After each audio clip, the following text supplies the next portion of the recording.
we've got Mormon murderers.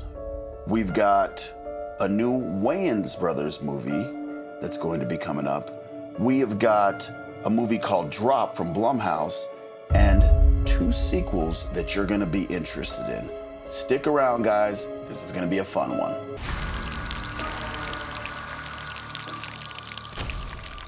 Welcome back, guys. This is Lonzo with Horror Movie News. As I said in the intro, we've got a lot of unique projects that are going to come up.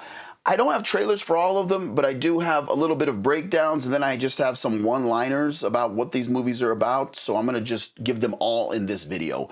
One of them I'm going to do a fleshed out video about later on, but for now, I just want to let you guys know what's in the pipeline so you can get a little interested and get your juices flowing. First of all, let's talk about the first film. That one is going to be Drop. Now, Drop is a Blumhouse film. Not much about it. We're hearing scattered pieces of information. It somehow revolves around social media and phones, but I was able to dig up a couple of interviews. Let's watch this interview and see what they say. Seen in the teaser, and I can't wait to see more as we get closer to that April premiere.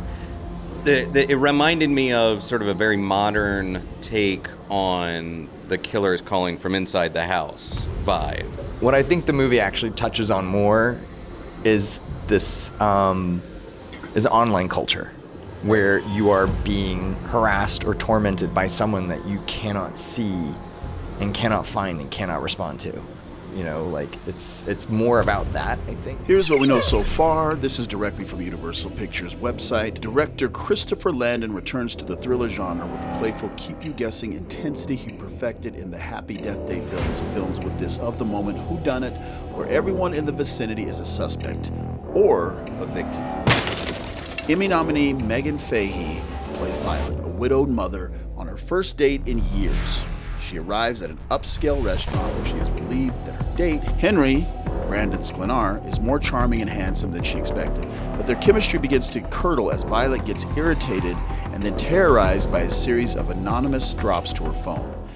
So not much, but it's enough to where it kind of excites me. It has a cast that has worked on Paranormal Activity before. It has a director who is well known, and it's a Blumhouse film. So Blumhouse, whatever you say. I used to call him Blumhouse, but somebody corrected me and said it's Blumhouse.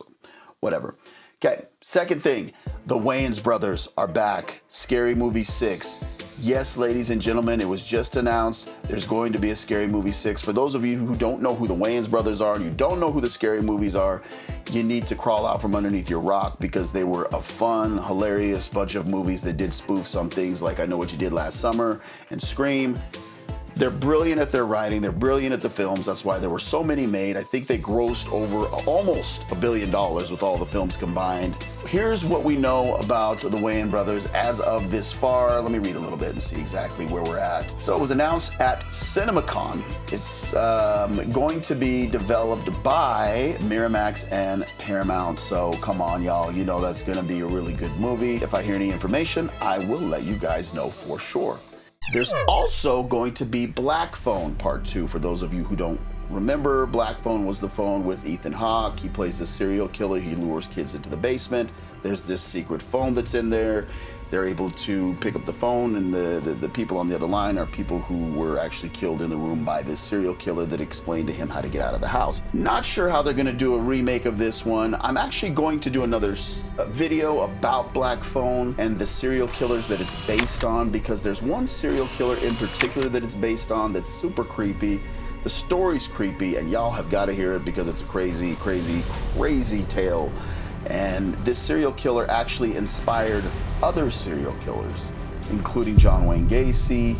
He was also one of the serial killers that the Texas Chainsaw Massacre was about, not just Ed Gein. So look forward to that video coming out. Last but not least, there's this interesting series I was reading about called American Primeval. American Primeval is going to be premiering in January of 2025 on Netflix.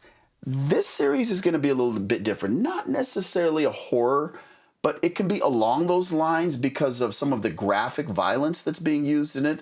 Some people have said that it's somewhat similar to The Revenant, the one with Leonardo DiCaprio that was the Academy Award-winning film, based a lot on this sort of gritty action and violence that's taking place. Let me read you a quote from the Netflix's VP, Peter Friedlander, who said, "American Primeval is a portrait of the American West unlike any other, raw, thrilling, action-driven, and brought to life by a tapestry of emotionally compelling characters led by the talented Taylor Kitsch." So keep your eye out for that one. It's being considered extremely gritty, very graphic. I'm definitely going to watch this one, and I'm definitely going to keep you updated as far as anything that I know about it. So this is what we have today, guys. If you have any comments, any suggestions, or anything new that you've heard about any of these projects, please let me know. I'll be dropping videos as regularly as I can. I look forward to seeing you guys, and stay scared.